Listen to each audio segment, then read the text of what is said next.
Bonjour à tous, bienvenue dans une nouvelle vidéo de Cépage à la loupe. Je suis Jules, le nouveau stagiaire de la BIWSA, accompagné de notre sommelier Jean-Pascal. Bonjour, bienvenue. Aujourd'hui, Jean-Pascal, nous allons parler d'un cépage blanc important du paysage vitivinicole français, le chenin, qui est aussi appelé Pinot de la Loire.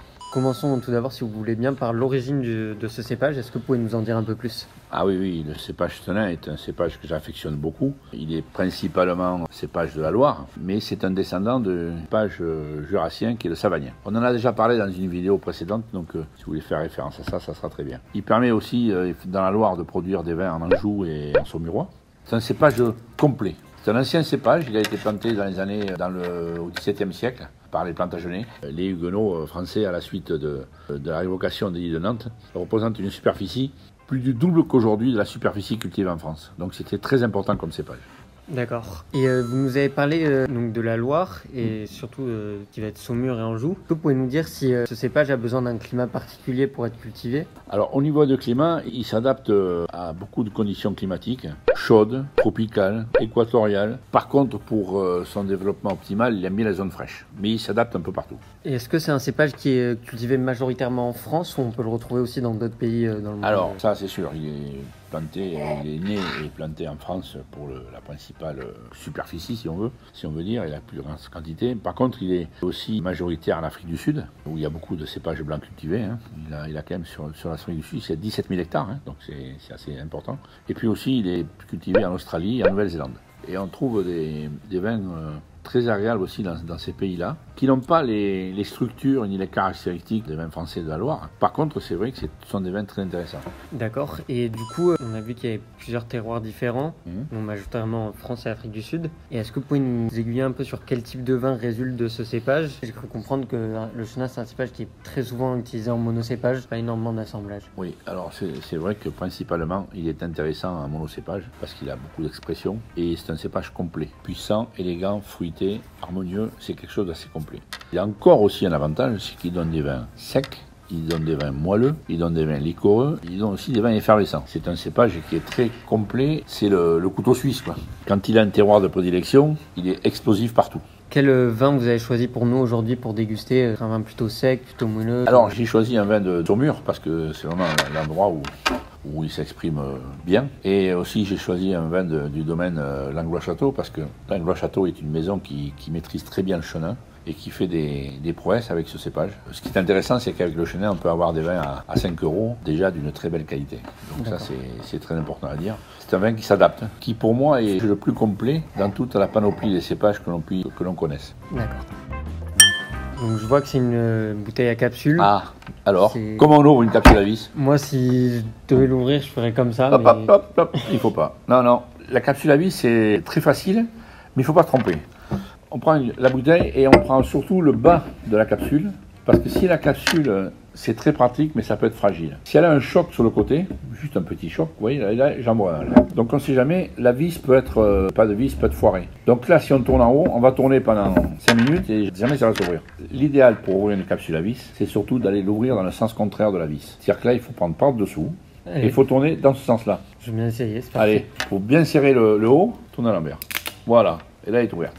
On risque pas de foirer la vis, c'est pas possible. C'est une technique, mais c'est important de le savoir. Merci de m'avoir appris ça. Bon, on va goûter. Allez, c'est non, parce que c'est bien joli, maintenant qu'elle est ouverte. On va voir ce que ça donne. Ah, c'est bien parce qu'il n'est pas bouchonné. C'est l'avantage de la capsule à vis. Parlons de ce capsule à vis. Pour vous, qu'est-ce que ça peut représenter la capsule à vis ? Qu'est-ce que ça représente pour vous ? Déjà, contrairement à un vin chon, pour moi c'est un vin qui va avoir un potentiel de garde qui va être moins élevé. Surtout c'est un vin qui va être destiné à un marché peut-être plus grand, commercialisation, plus par exemple tout ce qui est de grande distribution ou autre, ou exportation. Parce que ça craint rien justement à l'exportation sur une palette, il n'y a pas de possibilité de détérioration du vin à l'intérieur de la bouteille. Alors, on va remettre un peu l'église au milieu du village. La capsule à vis, pour moi, et pas que pour moi, pour bien d'autres professionnels, est un gage de qualité et de fraîcheur pour les vins blancs. Ça veut dire, contrairement à ce que vous avez dit, que le vieillissement va être beaucoup plus long qu'un bouchon, puisqu'il va y avoir moins d'oxydoréduction à travers le bouchon, puisqu'il n'y en a pas. La capsule, maintenant, elles sont assez performantes, elles ont des petits tampons au bout. Il y a une légère oxydoréduction, mais très légère. Ça veut dire qu'aujourd'hui, vous goûtez mettons par exemple, là, on va goûter un 2015 qui a 7 ans, avec un bouchon, et si on goûte en même temps le même millésime avec une capsule à vis, vous allez voir une différence incroyable au niveau de la couleur. Puisque vous savez que le meilleur ennemi du vin blanc, c'est l'oxygène. L'oxygène, au fur et à mesure du temps, vous change la couleur du vin.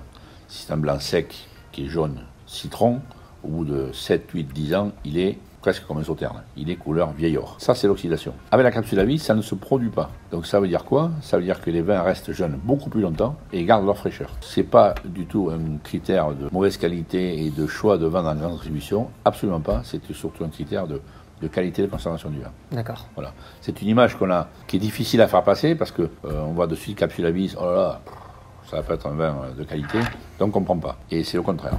Donc, il ne faut pas hésiter à déguster des vins en capsule à vis, surtout blancs, parce qu'on a l'expérience avec les blancs. Les rouges, ça vient doucement, mais on a l'expérience pour l'instant avec les blancs. D'accord. Pour référence, parce que des fois, il faut le dire, à Bordeaux, on capsule des crus classés de Graves blancs. Le premier qui a fait ça, c'est André Lurton, en 1982. Donc, c'est pas nouveau. Oui. Et vous parlez d'exportation. Aujourd'hui, il n'y a que la France qui est réfractaire à ce genre de capsulage. Parce que la Suisse, ça fait 50 ans qu'ils capsulent à vis. L'Afrique du Sud, la Nouvelle-Zélande, tous ces pays-là, capsulent à vis, ils ont compris que... Mais nous, on a une image un peu vieillissante. Donc, je vous conseille d'acheter les blancs capsule à vis, vous aurez la fraîcheur en plus. D'accord. Petite parenthèse terminée. Bon, maintenant, on va goûter le vin. Allez, c'est parti. Allez. La couleur, ça vous dit quoi, là? On est quand même très clair, on a quand même quelques reflets verts. Ouais, il y a quand même quelques reflets verts, hein. C'est signe de jeunesse. Ouais. 2021, voilà.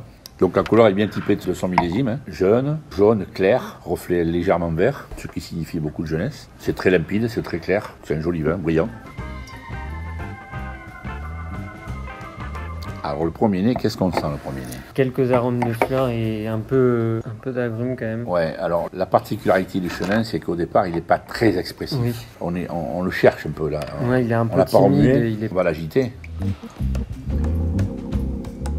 Il a besoin d'échange, il a besoin d'air. On l'aère et là, il commence un petit peu à s'exprimer. Mais c'est pas un cépage très expressif au nez. Donc si on l'a pas trop au nez, il faut le goûter tout de suite. Oui.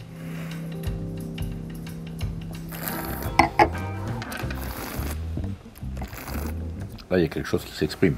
Moi, j'ai quand même, là, tout de suite, plus des fruits blancs, poires, pommes blanches, petite pointe d'acidité qui pourrait faire penser à des fruits exotiques. Il y a une aussi. fraîcheur derrière Ouais, qui est c'est importante. quand même frais, ça. On salive rapidement. Ouais. Par contre, il y a une tension. C'est très tendu, c'est très droit. Ça, c'est dû à son sol.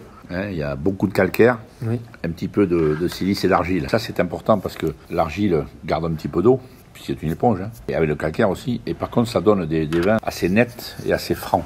Donc ça, c'est important. Ce vin est récolté à la main, classiquement. Pressurage pneumatique, juste quelques heures après la cueillette, on fait une légère macération, mais très très très douce, très très courte. Et puis les rendements sont assez bons parce que en moyenne on est à 55 hecto-hectares, donc c'est relativement important. Mais aussi c'est relativement qualitatif parce que le chenin a aussi encore cette qualité, c'est qu'il produit, mais il produit bon. Donc ça, même s'il produit un peu, la production est un peu élevée, la qualité est toujours là.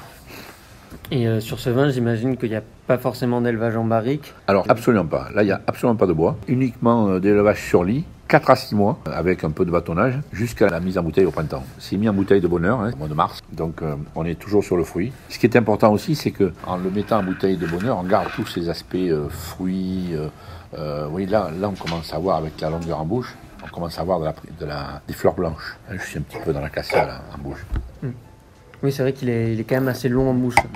La puissance en bouche est incroyable. Il y a une longueur. Et ça, c'est important. Cette complexité. Et c'est bien parce que tous ces arômes-là, on les retrouve en rétro-olfaction. Quand on a avalé le vin, et là, on a quelque chose une rétro qui est très importante. Ça, c'est un vin d'une très belle qualité. Donc, vous voyez, c'est pas du tout, il n'y a pas de passage en bois. Il y a une autre cuvée de cette maison-là qui fait un passage en bois, mais ce sont des vignes qui ont 80 ans. Donc, c'est tout à fait différent. Il y en a beaucoup moins. Le rendement est beaucoup moins élevé. Et là, c'est un vin de grande garde. D'accord. Là, c'est un vin qui a un potentiel de 3 à 5 ans. Quoi. Oui, c'est un vin assez jeune qui est bien à boire Voilà, maintenant. voilà. Et qu'est-ce qu'on mange avec ça? Ah, Déjà, c'est très rafraîchissant. On est sur des notes d'agrumes, des fruits blancs, donc on pourrait directement partir sur tout ce qui va être fruits de mer. ouais. Mais aussi, on pourrait partir en fin de repas, par exemple, sur un fromage de chèvre un peu sec. Un peu sec, comme voilà. par exemple, Ouais. si on reste sur la Loire, Mm. qu'on fait un accord de région, un Sainte-Maure-de-Touraine. Ouais, il y a des choses sympas. Hein. Comme je disais tout à l'heure, le chenin, c'est le couteau suisse, quoi. On peut faire tout un repas avec du chenin. On peut le boire à l'apéritif, comme ce style, avec quelques crustacés, etc. Prendre la cuvée vieille vigne, qui est beaucoup plus riche et beaucoup plus grasse, sur des poissons à chair blanche. Donc ça va très bien avec une sauce légèrement crémée, mais un peu citronnée, parce que c'est un vin qui a beaucoup de vivacité, même quand il est passé en fût, comme vieille vigne. Ça, c'est important. Si on veut finir avec un fromage de chèvre un peu sec, ça revient booster le palais. Et puis après, si vous avez une tarte à l'abricot ou une tarte à l'ananas, avec un chenin moelleux, c'est le plaisir. Pourquoi c'est intéressant aussi ce chenin moelleux? Parce qu'il a toujours cette vivacité. D'accord. C'est un cépage riche, fruité, plein, puissant, par contre avec une fraîcheur incroyable. Il y a toujours cette vivacité qui fait la différence avec les autres. D'accord, merci beaucoup. C'est intéressant de voir qu'on peut faire justement tout un repas Et oui, on peut faire beaucoup de choses autour du chenin. Autour du chenin, c'est un cépage qui en plus généralement est pas très connu ici, pas très connu chez nous. Pas assez mis en valeur sûrement. Exactement, et il a besoin qu'on le découvre. Généralement, la Loire surtout, on pense plus à tout ce qui va être du Sancerre, du Sauvignon blanc. Oui, c'est ça. Bien écoutez, on va goûter ça. Large soif, santé. Santé.